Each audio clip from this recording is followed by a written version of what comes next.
സ്മൃതി പരുത്തിക്കാടിനെതിരായിട്ടുള്ള വിവാദം. സ്മൃതി പരുത്തിക്കാട് പക്ഷേ വളരെ കാര്യമായിട്ട് മോർണിംഗ് ഷോയിലൊക്കെ വന്നിട്ട് പറയുന്നുണ്ട്, ഇതൊന്നും തന്നെ ബാധിക്കുന്നില്ല, ഈ തിരിച്ചുള്ള ഈ ആക്രമണം, സൈബർ ആക്രമണങ്ങൾ എല്ലാം എന്നെ ബാധിക്കുന്നില്ല എന്നൊക്കെ വരുത്തി തീർക്കാൻ ശ്രമിക്കുന്നുണ്ട്. പക്ഷേ ഈ സൈബർ ആക്രമണം എന്ന് പറയുന്നത് ഒരിക്കലും നീതീകരിക്കാനാകാത്തതല്ലേ? ഇത് ശരിക്കും പറഞ്ഞാൽ ഒരു സ്മൃതി പരുത്തിക്കാടിനെതിരെയുള്ള ഒരു ആക്രമണമായിട്ട് മാത്രം ഇതിനെ കാണാൻ പറ്റത്തില്ല. സ്മൃതി പരുത്തിക്കാടിൻ്റെ മാധ്യമ പ്രവർത്തനത്തിനോടൊന്നും എനിക്ക് യോജിപ്പൊന്നുമില്ല. മാത്രമല്ല, സ്മൃതി പരുത്തിക്കാട് മാധ്യമ പ്രവർത്തനത്തിലേക്ക് ചെയ്യുന്ന രീതിയൊക്കെ വളരെ അപകടകരമായ രീതിയാണെന്നുള്ള ഒരു ധാരണ വെച്ച് പുലർത്തുന്ന വ്യക്തി കൂടെയാണ് ഞാൻ. പക്ഷേ ഇത് ഇപ്പം നടക്കുന്ന ഈ സ്മൃതിക്കെതിരെ നടക്കുന്ന ആക്രമണം എന്ന് പറയുന്നത് അത് സ്ത്രീക്കെതിരെയുള്ള സംഗതിയാണ്. ഒരു ഏത് വ്യക്തിയായിക്കോട്ടെ, അവരുടെ പ്രവർത്തന രീതികളെയൊക്കെ നമുക്ക് വിമർശിക്കാനുള്ള അവകാശമുണ്ട്. ഇപ്പോൾ സ്മൃതിയുടെ മാധ്യമ പ്രവർത്തന രീതിയെ എങ്ങനെ വേണമെങ്കിലും ശക്തമായിട്ട് വിമർശിക്കുക, അത് യാതൊരു കുഴപ്പമില്ല. ചിലതൊക്കെ വിമർശിക്കേണ്ടതുമാണ്. പക്ഷേ ഇപ്പം നമ്മൾ കാണുന്നത് ഈ കേരളത്തിലെ പുരോഗമന സംസ്കാരത്തിൻ്റെ യഥാർത്ഥ രൂപമാണ് കാണുന്നത്. കാര്യം ഈ ആക്രമണങ്ങളെല്ലാം വരുന്നത് ഈ CPM സഖാക്കളുടെ ഹാൻഡിലുകളിൽ നിന്നാണ് വരുന്ന സംഗതി, അല്ലേ? പോരാളി ഷാജിമാരുടെ ഇതിൽ നിന്നാണ് വരുന്നത്. ഇതൊരു പബ്ലിക് ന്യൂസൻസ് ആയിട്ട് മാറുന്നു. കാരണം ഇത് അവരുടെ വാക്കുകളോടോ സമീപനങ്ങളോടോ ഉള്ള വിദ്വേഷത്തെ അല്ലെങ്കിൽ എതിർപ്പിനെ അവരുടെ ഈ ലിംഗപരമായിട്ടുള്ള അവരുടെ പ്രത്യേകത, സ്ത്രീ എന്നുള്ള ഒരു അവസ്ഥയിലേക്ക് കേന്ദ്രീകരിച്ചുകൊണ്ട് സത്യം പറഞ്ഞു കഴിഞ്ഞാൽ വളരെ നമുക്കത് ചർച്ച ചെയ്യാൻ പോലും പറയാൻ പറ്റാത്ത രീതിയിലുള്ള കാര്യങ്ങളാണ് ഈ സാമൂഹ്യ മാധ്യമങ്ങളിലൂടെ പടച്ചുവിടുന്നത്. ഇവിടെ ശരിക്കും പറഞ്ഞാൽ ഇതിനെതിരെ സ്റ്റേറ്റും നടപടിയെടുക്കേണ്ടതാണ്. ഇവിടെ സൈബർ പോലീസും മറ്റ് ഒരുപാട് പോലീസ് സംവിധാനങ്ങളൊക്കെ ഉണ്ട്. എന്തുകൊണ്ട് ഈ ഒരു പീരീഡിൽ പോലീസ് ഇത് കണ്ടിട്ട് മിണ്ടാണ്ടിരിക്കുന്നു? സ്ത്രീക്കെതിരെ ഒരു സ്ത്രീക്കെതിരെ ഇത്തരത്തിലുള്ള ആക്ഷേപം അഴിച്ചുവിട്ടിട്ട് ഇവിടുത്തെ ഒരു സംവിധാനം കണ്ട ലക്ഷണം പോലും കാണിക്കുന്നില്ല. സൈബർ അധിക്ഷേപങ്ങൾ ഒരുപാട് ഉണ്ടായിട്ടുണ്ട് നമുക്ക് മുമ്പിൽ. പക്ഷെ അന്നൊന്നും ഈ സാർ പറഞ്ഞതുപോലെ തന്നെ പോലീസ് സ്വമേധയൊന്നും എടുത്തതായിട്ടുള്ള ഓർമ്മ എനിക്കില്ല. ഈ പറയുന്ന സ്മൃതി പരുത്തിക്കാട് ആണെങ്കിൽ പോലും, സ്മൃതി പരുത്തിക്കാട് ഏത് രാഷ്ട്രീയ പാർട്ടിയാണ് പ്രതിനിധാനം ചെയ്തുകൊണ്ടിരുന്നതെന്നൊക്കെ നമുക്ക് കൃത്യമായിട്ട് അറിയാം. പക്ഷേ ഒരു വാക്ക് ഒറ്റത്തവണ അവർ അതിനെതിരെയുമല്ല പറഞ്ഞത്. അവർ പറഞ്ഞത് എന്തെങ്കിലും നാടകങ്ങളുണ്ടെങ്കിൽ അത് ഉണ്ടാകരുത്, കാരണം ദുരന്തബാധിതരുമായി ബന്ധപ്പെട്ടിട്ടുള്ള വിഷയമാണല്ലോ എന്നുള്ള ഒറ്റ കാരണമേ അവർ പറഞ്ഞിട്ടുള്ളൂ. അപ്പോഴും അവരുടെ വിശ്വസിച്ചിരുന്ന പാർട്ടിക്ക് എതിരെയായിട്ടൊന്നും എനിക്കത് തോന്നിയില്ല. പക്ഷേ ആ ഒരൊറ്റ വാക്ക് കൊണ്ട് അത്രയും നാൾ വിശ്വസിച്ചിരുന്ന പാർട്ടികളുടെ സൈബർ പോരാളികൾ നടത്തിയിട്ടുള്ള ആക്രമണമാണ്. അതിനെ വിളിച്ച വാക്ക് എനിക്കിപ്പോൾ സാറിന്റെ മുമ്പിൽ പറയാൻ പാടില്ലാത്തതാണ്. കാരണം അതുകൊണ്ടാണ് ഞാൻ പറഞ്ഞത്, അത് സ്മൃതി പരുത്തിക്കാടെന്നുള്ള വ്യക്തിക്ക് മാത്രം ഏൽക്കുന്ന ഒരു ആഘാതമല്ല, അത് സമൂഹത്തിനെതിരെയുള്ള ഒരു ആക്രമണം കൂടിയാണ് സ്ഥാനത്ത്. കാര്യം നമ്മളും ഈ പറഞ്ഞതുപോലെ ഒരു വ്യക്തിയും ഈ പറഞ്ഞ ആണുങ്ങളാണെങ്കിലും പെണ്ണുങ്ങളാണെങ്കിലും, അപ്പോൾ ആണുങ്ങൾ പെണ്ണുങ്ങളിൽ നിന്നോ പെണ്ണുങ്ങൾ ആണുങ്ങളിൽ നിന്നോ മാറിയിട്ടൊരു ജീവിതം ആർക്കും ഇല്ല, ഇല്ലേ? ഇപ്പോൾ നമ്മളുടെ ഒരു സ്ത്രീയെ നമ്മൾ കാണുന്ന സമയത്ത് ആ ഒരു സ്ത്രീത്വത്തെയാണ് ഈ രീതിയിൽ വളരെ മ്ലേച്ഛമായ രീതിയിൽ അതെങ്ങനെ ഈ ഒരു വളരെ MA ബേബിയൊക്കെ വളരെ ഒരു എന്താ പറയുക, ഒരു പൊതുവായിട്ടുള്ള സാംസ്കാരികമായ ഒരു പ്രസ്ഥാനം നടത്തിയിട്ടുണ്ട്. ഒറ്റപ്പെടുത്തി ആക്രമിക്കുന്നത് ശരിയല്ല, അത് എക്കാലത്തും എപ്പോഴും ആക്രമണം ഉണ്ടെങ്കിലും ഇല്ലെങ്കിലും പറയാവുന്ന സംഗതിയാണ്. മറിച്ച് ഒരു CPM നേതാവിൻ്റെ ഭാഗത്തു നിന്ന് പോലും ശക്തമായിട്ട് പരസ്യമായിട്ട് വന്നിട്ട് നാഴിക 40 വട്ടം ആവശ്യമുള്ളതിനും ഇല്ലാത്തതിനുമൊക്കെ ചതുര പടിവിൽ പത്രസമ്മേളനം നടത്തുന്ന ആൾക്കാരുടെ ഒരു പാർട്ടിയും കൂടിയാണല്ലോ അത്. എന്തുകൊണ്ട് ഒരു വ്യക്തി വന്നിട്ട് ഈ ഒരു പരസ്യമായിട്ട് ഇവർക്കെതിരെ ഒരു ആരോപണം ഉന്നയിക്കുന്ന ഇങ്ങനെ CPMൻ്റെ ഭാഗത്തു നിന്നുള്ളവരുടെ ആരോപണമാണെന്ന് നമുക്ക് മനസ്സിലാക്കുന്നു. അങ്ങനെ ആരോപണം സമൂഹത്തിൽ നിലനിൽക്കുന്നു. അങ്ങനെയാണെങ്കിൽ പരസ്യമായിട്ട് ഞാനിതാ കേരളത്തിലുള്ള മുഴുവൻ വനിതകളുടെയും പേരിൽ, സ്ത്രീകളോടുള്ള ബഹുമാനത്തിൻ്റെ പേരിൽ ഞാനിതാ പരസ്യമായിട്ട് മാപ്പ് ചോദിക്കുന്നു എന്നെന്തുകൊണ്ടൊരു നേതാവിന് പറഞ്ഞുകൂടാ? പറയേണ്ടതല്ലേ? അതല്ലേ ഇതൊരു വ്യക്തി നേരിടുന്ന പ്രശ്നം, സ്മൃതി മാത്രം നേരിടുന്ന പ്രശ്നമല്ല. ഇത് നമ്മുടെ കേരളം എന്ന് പറയുന്ന സൊസൈറ്റി ആസ് എ ഹോൾ നേരിടുന്നൊരു വലിയ വിഷയമാണ്. ഡോക്ടർ തോമസ് ഐസക് ഇല്ലേ, അദ്ദേഹം അല്ലേ? അദ്ദേഹം ഒരു ബജറ്റ് അവതരിപ്പിച്ചപ്പോഴത്തേക്ക് കേരളത്തിലുള്ള സകല പ്രമുഖരായ വനിതകളുടെയും പേര് ഉദ്ധരിച്ചുകൊണ്ടാണല്ലോ ഓരോ പാരഗ്രാഫും അദ്ദേഹം വായിച്ചു തീർത്തത്, അല്ലേ? അദ്ദേഹത്തിന് ഇപ്പം എവിടെ പോയി?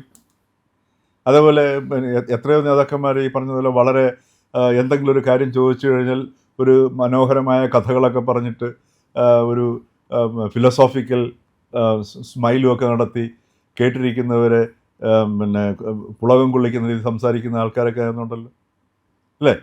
അവർക്ക് ആർക്കും അവരുടെ ഇതൊന്നും കണ്ടിട്ട് തോന്നില്ലേ? പിന്നെ മാനവീയം, പുരോഗമനം, ഇങ്ങനെ കുറേ വാക്കുകളൊക്കെ ഏറ്റവും കൂടുതൽ തങ്ങളുടെ കുത്തകയാണെന്ന് വിശ്വസിക്കുന്ന ഒരു രാഷ്ട്രീയ കക്ഷിയാണ് CPM അല്ലേ?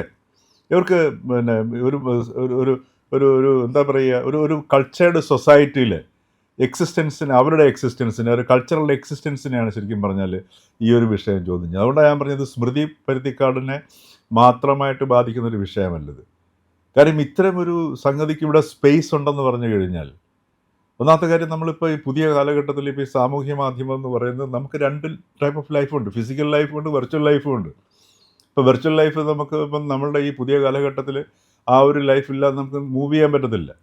നമ്മളുടെ ഒരാളുടെ ബിഹേവിയർ, നമ്മളുടെ സമീപനങ്ങൾ, നമ്മൾ പുറത്തേക്ക്, വീടിന് പുറത്തേക്കും വീട്ടിനകത്തിരുന്നാൽ പോലും നമ്മൾ അനുനിമിഷം ഡേറ്റയായി മാറിക്കൊണ്ടിരിക്കുന്ന ഒരവസ്ഥയാണ് നമ്മൾ ജീവിക്കുന്നത് അല്ലേ? അപ്പോൾ അത്തരം ഒരു സാഹചര്യത്തിൽ ഈ പറഞ്ഞതുപോലെ ഒരു സ്വതന്ത്രമായിട്ട് നമുക്കുള്ള അഭിപ്രായം പറയാനും ജീവിക്കാനും ഇവിടെ ഉള്ള ഒരു സ്വാതന്ത്ര്യം ഇല്ലാണ്ടാക്കുന്ന ഒരവസ്ഥയിലേക്ക് എത്തുകയാണ്. ഞാൻ പറയല്ലോ, സ്മൃതി പരുത്തിക്കാടിൻ്റെ മാധ്യമപ്രവർത്തനം ഒരിക്കലും നമുക്ക് സ്വീകരിക്കാൻ പറ്റുകയോ സ്വീകാര്യമായതോ ഒന്നുമല്ല. ഒരു സംശയം വേണ്ട കാര്യം. എനിക്ക് അതിനോട് പൂർണ്ണമായ വിയോജിപ്പുണ്ട്. പക്ഷേ അത് അവരുടെ നിലപാടിനടുത്ത്, ആ ഒരു ജേർണലിസ്റ്റിക് അപ്രോച്ചിനടുത്താണ്. കാര്യം നാടകം കളിക്കുന്ന പോലെ കുറേ പേര് വന്നിരുന്ന് അങ്ങോട്ടും ഇങ്ങോട്ടും ഒരു ഗുസ്തി പിടിക്കുന്നു. ഇത് കണ്ട് നമ്മൾ പിന്നെ ഈ മോഹൻലാലും പണ്ട് ഭീമൻ്റെ കൊണ്ട് ഇടി കൂടുന്ന കണക്ക് നമ്മൾ കണ്ട് രസിക്കുന്നു. അപ്പോൾ ആ രസിപ്പിക്കുക എന്നുള്ള ഉദ്ദേശത്തിന് വേണ്ടിയിട്ട് ജേർണലിസ്റ്റ് മാറ്റുന്ന ഒരു ചാനലാണത്. എല്ലാ ചാനലിലൊക്കെ അത് തന്നെയാണ്. പക്ഷേ അതിൻ്റെ ഏറ്റവും കൂടുതൽ ഒരു എന്താ പറയുക, ആ ഒരു ഡിഗ്രി കൂടുതൽ ആ ചാനൽ ഉപയോഗിച്ചുകൊണ്ട് ആൾക്കാരെ കൂടെ നിർത്തുന്നത് മാത്രമേ ഉള്ളൂ. ആ ചാനൽ എന്ന് പറയാൻ റിപ്പോർട്ടർ ചാനൽ. ഇപ്പോൾ കഴിഞ്ഞ ദിവസം സ്മൃതി പരുത്തിക്കാട് രാവിലെ മോർണിംഗ് ഷോ ഉണ്ടല്ലോ, അതുമായി വന്നിട്ട് ഇപ്പോൾ ബർണാഡ് ഷായുടെ വചനങ്ങളൊക്കെ പറഞ്ഞ് കമ്മ്യൂണിസ്റ്റുകാരെയൊക്കെ തള്ളി ചെളിപുരുളും എന്നൊക്കെയുള്ള ഉപമകളൊക്കെ വെച്ചിട്ടുള്ള ഡയലോഗ്സാണ്. അപ്പോൾ അതിൽ പറഞ്ഞ ഒരു കാര്യം എന്ന് പറയുന്നത്, മരത്തിലിരിക്കുന്ന പക്ഷി ഒരിക്കലും കൊമ്പ് ഒടിഞ്ഞു പോകുമെന്ന് ഭയപ്പെടാറില്ലത്രേ. കാരണം ഇരിക്കുന്ന കൊമ്പിലല്ല, സ്വന്തം ചിറകിലാണ് പക്ഷിയുടെ വിശ്വാസം എന്ന് തള്ളുന്നത് കേട്ടു എന്ന് പറഞ്ഞിട്ട് ഒരു പോസ്റ്റ് ഞാൻ കാണുകയാണ്. അപ്പോൾ അതിനെ ഉപമിച്ചിരിക്കുന്നത്, അല്ലെങ്കിൽ അതിനെ എങ്ങനെയാണ് സാമ്യപ്പെടുത്തിയിരിക്കുന്നത് പറഞ്ഞാൽ, മരം ഇസിക്കൽ ടു മാധ്യമ പ്രവർത്തനമാണ്, പക്ഷി പരുത്തിക്കാടാണ്, കൊമ്പ് റിപ്പോർട്ടർ ചാനലാണ്, ചിറക് ചാനൽ മാറ്റമാണ് എന്നുള്ള ഒരു വിവക്ഷ അതിന് വരുന്നത്. അതായത് പരുത്തിക്കാട് റിപ്പോർട്ടർ വിടാനുള്ള സാധ്യത നമുക്ക് നിന്ന് പോകാൻ ബുദ്ധിമുട്ടാണ്. അതല്ലെങ്കിൽ രാഷ്ട്രീയപരമായിട്ടുള്ള ആശയപരമായിട്ടുള്ള വ്യത്യാസങ്ങൾ അവിടെ ഉണ്ടാകുമ്പോൾ അതിൻ്റെ മറ്റൊരു സൈബർ ഇടത്തിൽ ഞാൻ കണ്ട ഒരു കാര്യം എന്ന് പറയുന്നത്, നമ്മുടെ അരുൺ കുമാർ അദ്ദേഹത്തിൻ്റെ മേൽനോട്ടത്തിലേക്ക് വരുമ്പോൾ ഒരു കോൺഗ്രസ് ചായ്വ് അവിടെ വരുന്നു. സ്മൃതി പരുത്തിക്കാടിന് നിന്ന് പോകാനായിട്ട് വേറെ വഴിയില്ല, അതുകൊണ്ട് ഇങ്ങനെ ഒരു അടവ് നയം എടുത്തതാണ് എന്നുള്ളൊരു വിവക്ഷ കൂടി ഞാൻ സൈബർ ഇടത്തിൽ കണ്ടു. ഇനി അത് തന്നെയാണോ എന്നുള്ളത് എനിക്കറിയില്ല.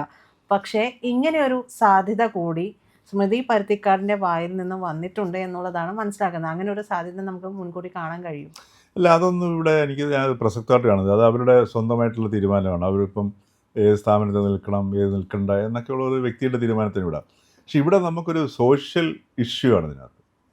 ഒരു സ്ത്രീയെ നമ്മുടെ എല്ലാവരുടെയും മുമ്പിലിട്ട് വാക്കുകൾ കൊണ്ടും വാചകങ്ങൾ കൊണ്ടും ഇങ്ങനെ ഇട്ട് ആക്രമിച്ചിട്ട് കേരളീയ സമൂഹത്തിന് അതിനൊരു സ്പേസ് ഉണ്ടെന്ന് പറഞ്ഞു കഴിഞ്ഞാൽ ഒന്ന് ആലോചിച്ച് നോക്കുക. പിന്നെ ഒരു ഇൻറ്റഗ്രിറ്റിയാണ് ഒരു മലയാളിക്ക് നമുക്ക് അവകാശപ്പെടാൻ പറ്റുന്നത്.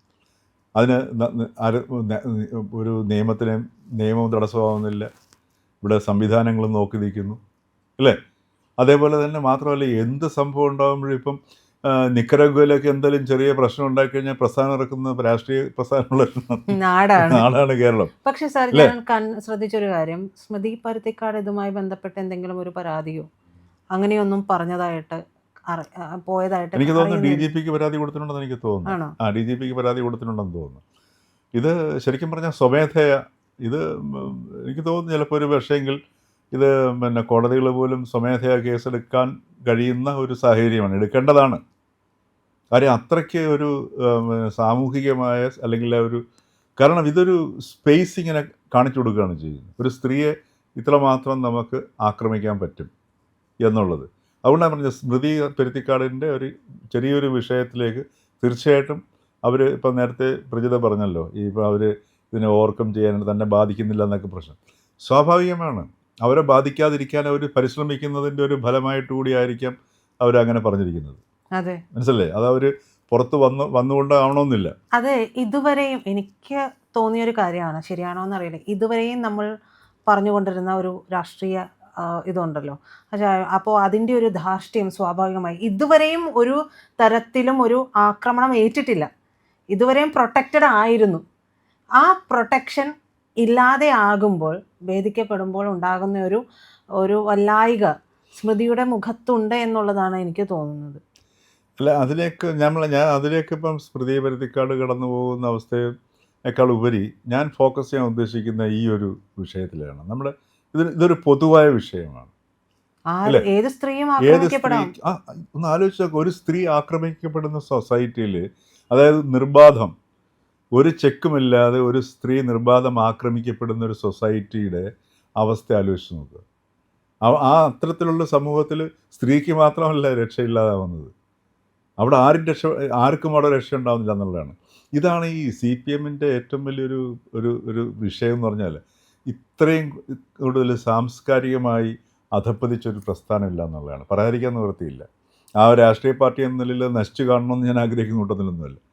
കാര്യം ഒരു രാഷ്ട്രീയ പ്രസ്ഥാനം എന്ന നിലയിൽ അതിനകത്തുള്ള ഈ പുഴുക്കുത്തുകളിൽ നിന്നൊക്കെ മാറി അതൊരു നല്ല രാഷ്ട്രീയ പ്രസ്ഥാനമായി മാറി സമൂഹത്തിൽ നിലനിൽക്കണമെന്ന് ആഗ്രഹിക്കുന്നൊരു വ്യക്തിയാണ് ഞാൻ. കാര്യം ഏത് രാഷ്ട്രീയ കക്ഷിയാണെങ്കിലും, അപ്പോൾ ഏത് രാഷ്ട്രീയ പാർട്ടിയാണെങ്കിലും ജനാധിപത്യ സംവിധാനത്തിൽ അതിനകത്ത് കൂടുതലൊരു സാംസ്കാരികമായ അംശം കൂടി വരുമ്പോഴാണത് ജനാധിപത്യം ശക്തമാവുന്നത്. അല്ല ഒരു പാർട്ടി ഇന്നതായ നശിച്ചു പോകണമെന്ന് നമുക്ക് താല്പര്യമില്ല. പക്ഷേ അത് CPM-നെ നയിക്കുന്നത്, അതിൻ്റെ മുമ്പിൽ നയിക്കുന്ന ഒരു ഘടകം എന്ന് പറഞ്ഞാൽ ക്രിമിനാലിറ്റിയാണ്. ആ ക്രിമിനാലിറ്റിയിൽ നിന്നുണ്ടാവുന്ന സാംസ്കാരിക പ്രതിഫലനങ്ങളാണ് ഈ സംഭവിക്കുന്നത്. ഇപ്പം പയ്യന്നൂർ നടക്കുന്ന സംഗതികൾ കണ്ടില്ലേ അല്ലേ? നമ്മൾ ഓരോരോ ചരിത്രം എടുത്ത് നോക്കിക്കഴിഞ്ഞാൽ നമുക്ക് കാണാൻ കഴിയുന്നതാണ്. അപ്പോൾ ഇതിൻ്റെ നേതാക്കന്മാരും വ്യത്യസ്തരൊന്നുമല്ല. തങ്ങൾക്ക് ഇഷ്ടമില്ലാത്ത സംഗതികൾ വരുമ്പോഴത്തേക്ക് ആദ്യം ഒരു പ്രസ്ഥാനം നടത്തും. വ്യക്തിപരമായിട്ട് ആരെയും ഞങ്ങൾ ആക്രമിക്കുന്നതിനോട് താല്പര്യപ്പെടുന്നില്ല എന്നൊരു പ്രസ്ഥാനം നടത്തിയിട്ട് വ്യക്തിഹത്യയായിരിക്കും പിന്നെ നടത്തുന്നത്. അപ്പോൾ ഈ ഒരു സംസ്കാരത്തിൻ്റെ മുകളിൽ നിന്ന് വരുന്ന സംസ്കാരത്തിൻ്റെ താഴേക്കിടയിലുള്ള ആ ഒരു പ്രസരിക്കലാണ് ഇപ്പോൾ ഈ നടക്കുന്ന ഈ സ്മൃതി പരുത്തിക്കാട് എന്ന് പറഞ്ഞ ആ ഒരു സ്ത്രീയെ ആക്രമിക്കുന്നതിലൂടെ ഇപ്പം നമ്മൾ കേരളം കണ്ടുകൊണ്ടിരിക്കുന്നത്. ഇത് നമ്മൾ തിരിച്ചറിയാനെങ്കിലും നമ്മൾ ബാധ്യസ്ഥനാണെന്നുള്ളതാണ്. നമുക്കിപ്പോൾ നടപടികളൊന്നും ഉണ്ടായില്ലെങ്കിൽ പോലും ഈ ഒരു സംസ്കാരം ഇവിടെ വല്ലാണ്ട് ശക്തി പ്രാപിക്കുന്നു എന്നുള്ളൊരു തിരിച്ചറിവ് ഓരോ മലയാളിക്കും ഉണ്ടാവേണ്ടതാണ്.